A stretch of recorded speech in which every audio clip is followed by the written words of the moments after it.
Bonjour, je m'appelle Richard Bouchery, donc je travaille au Centre régional des ressources génétiques des Hauts-de-France et je travaille plus particulièrement sur les légumes et les céréales.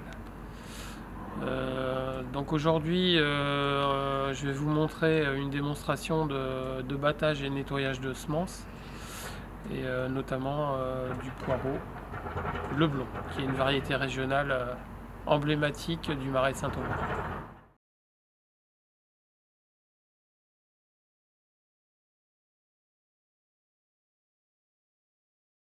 Ici, on a affaire à des inflorescences de poireaux.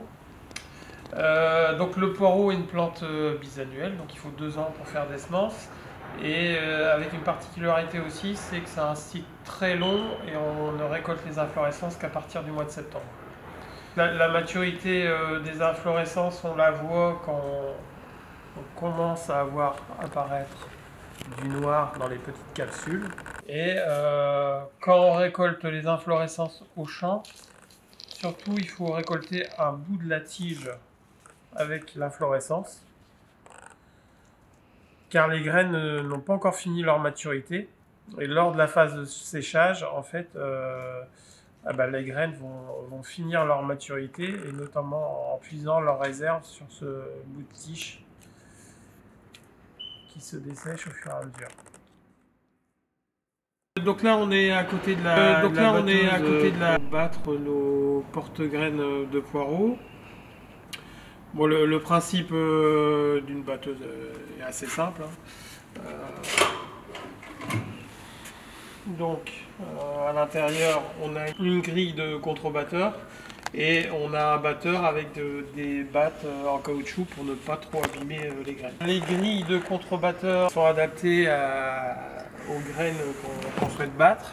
Donc là sur du poireau c'est une grille de 4 mm parce que c'est une petite graine. Mais on est obligé d'adapter la grille à la taille de la graine. Il y a simplement 2 réglages sur la batteuse. Un réglage de vitesse du batteur. Donc il faut trouver un compromis pour extraire les graines des inflorescences sans détériorer les graines. Et le deuxième réglage, c'est la régulation du flux d'air qui sert à réaliser un pré-nettoyage des semences. Là, il y aura un flux d'air.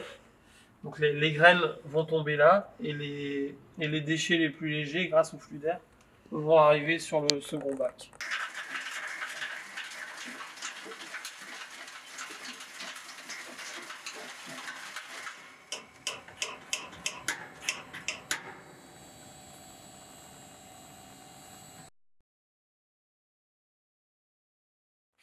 Donc là on a les déchets les plus légers, donc c'est les déchets qui sont issus de la tige et les capsules qui entourent les graines. Et là donc on a les graines et on a bien sûr des résidus de capsules.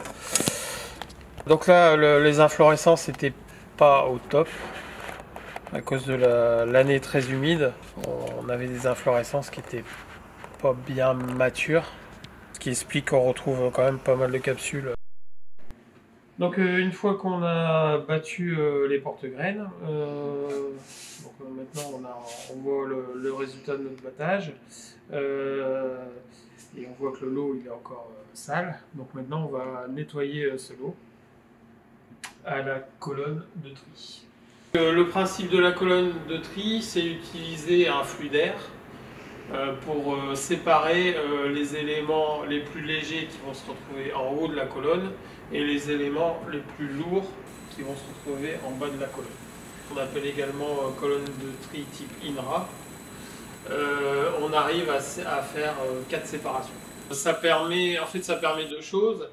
Ça permet de nettoyer le lot de semences, c'est-à-dire d'enlever le maximum de déchets. Et aussi, parfois, en travaillant finement, on arrive à calibrer les semences.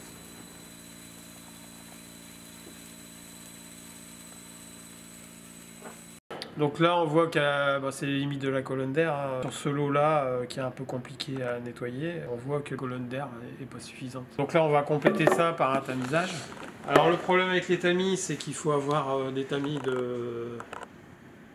de tailles différentes, de maillages différents. Voilà.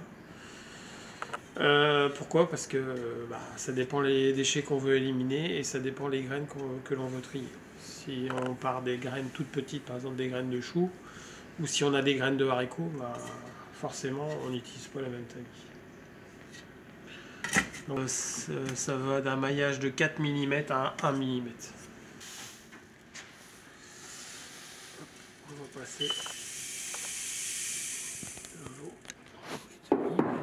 Ne pas oublier de secouer. Donc là on voit, voilà, c'est des ligne. Voilà.